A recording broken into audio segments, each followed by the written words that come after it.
வணக்கம்.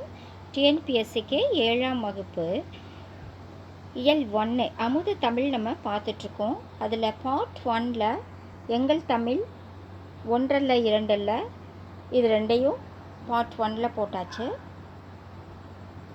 இன்றைக்கி பேச்சு மொழியும் எழுத்து மொழியும் இந்த டாபிக் பார்க்கலாம். இதில் ஃபர்ஸ்ட் கொஸ்டின், மொழியின் முதல் நிலை பேசுதல் டேஷ் ஆகியனவாகும். பேசுதல் கேட்டல். அடுத்து, ஒலியின் வரி வடிவம் டேஷ் ஆகும். எழுத்து. தமிழின் கிளை மொழிகளில் ஒன்று தெலுங்கு. பேச்சு மொழியை டேஷ் என்றும் கூறுவர், உலக மொழி என்றும் கூறுவர். சரியா தவறான எழுதுக கேட்டிருக்காங்க. இது 1 வேர்ட்ஸில் கேட்க வாய்ப்பு இருக்குது டிஎன்பிஎஸ்சிக்கு. மொழி காலத்திற்கேற்ப மாறுகிறது. சரி. எழுத்து மொழி காலம் கடந்தும் நிலைத்து நிற்கிறது. சரி. பேசுபவரின் கருத்துக்கு ஏற்ப உடனடி செயல்பாட்டிற்கு உதவுவது எழுத்து மொழி. சரி. எழுத்து மொழியில் உடல் மொழிக்கு வாய்ப்பு அதிகம். தவறு. பேச்சு மொழி சிறப்பாக அமைய குரல் ஏற்றத்தாழ்வு அவசியம். சரி. மொழியின் இரு வடிவங்கள் யாவை? பேச்சு மொழி, எழுத்து மொழி. பேச்சு மொழி என்றால் என்ன? பேச்சு மொழினா எப்படி இருக்கும்னா, வாயினால் பேசப்பட்டு பிறரால் உணரப்படுவது பேச்சு மொழி. அடுத்து, பேசுவதும் கேட்பதும் மொழியின் டேஷ் நிலை, முதல் நிலை. வாயினால் பேசப்பட்டு பிறரால் உணரப்படுவது பேச்சு மொழி.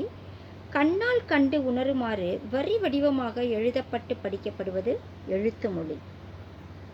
அடுத்த கொஸ்டின், எழுதப்படுவதும் படிக்கப்படுவதும் மொழியின் டேஷ் நிலை, இரண்டாம் நிலை. நேரில் காண இயலாத நிலையில் செய்தியை தெரிவிக்க உதவுவது எழுத்து மொழி. மனிதனின் சிந்தனை காலம் கடந்தும் வாழ்வதற்கு காரணம் எழுத்து மொழி. மனிதனின் சிந்தனை காலம் கடந்தும் வாழ்வதற்கு காரணம் எழுத்து மொழி. அடுத்து, மொழியின் உயிர் நாடியாக விளங்குவது பேச்சு மொழி. பேச்சு மொழியில் குழந்தையை நல்லா கவனிங்க என்று கூறும்போது கவனி என்னும் சொல் தரும் பொருள் பேணுதல். அடுத்து, நான் பறவையை பார்த்தேன். இத்தொடர் பறவையை பார்த்தது யார் என்று வினாவாக அமையும் பொழுது அழுத்தம் கொடுக்க வேண்டிய சொல் எது? நான். அடுத்து, மாறுபடும் ஒரே மொழியின் வெவ்வேறு வடிவங்கள் டேஷ் என்பர் வட்டார மொழி. இதில் பொருந்தாதவற்றை தேர்ந்தெடுக்க. தமிழ் கிளைமொழி அப்படின்றது பொருந்தாதது. மற்ற எல்லாமே கிளைமொழி. கன்னடம் கிளைமொழி, மலையாளம் கிளைமொழி, தெலுங்கு கிளைமொழி. அடுத்து, பொறுத்துக. தமிழ், கன்னடம், வட்டார மொழி, பேச்சு வழக்கு. இதற்கு சரியான பொருத்தம் தமிழ் இரட்டை வழக்கு, கன்னடம் கிளைமொழி, வட்டார மொழி கீது அப்படின்னு பேசுகிறது வட்டார மொழி. பேச்சு வழக்கு நல்லா சாப்பிட்டான் அப்படின்றது பேச்சு வழக்கு. ஓகே. அடுத்து, கோடிட்ட இடத்தை நிரப்புக சொல்லியிருக்காங்க. உலக வழக்கு செய்யுள் வழக்கு பற்றி குறிப்பிடுபவர் தொல்காப்பியர். இரட்டை வழக்கு மொழி டேஷ் தமிழ். எழுத்து மொழியில் பெரும்பாலும் டேஷ் பேணப்படுகிறது, மொழி தூய்மை பேணப்படுகிறது.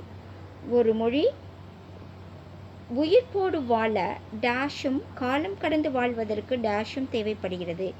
ஒரு மொழி உயிர்ப்போடு வாழ பேச்சு மொழியும், காலம் கடந்து வாழ்வதற்கு எழுத்து மொழியும் தேவைப்படுகிறது.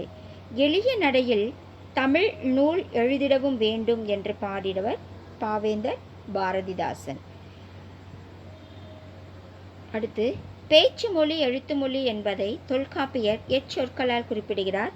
பேச்சு மொழி உலக வழக்கு, எழுத்து மொழி செய்யுள் வழக்கு. தமிழிலிருந்து பிரிந்து சென்ற கிளை மொழிகள் கன்னடம், தெலுங்கு, மலையாளம்.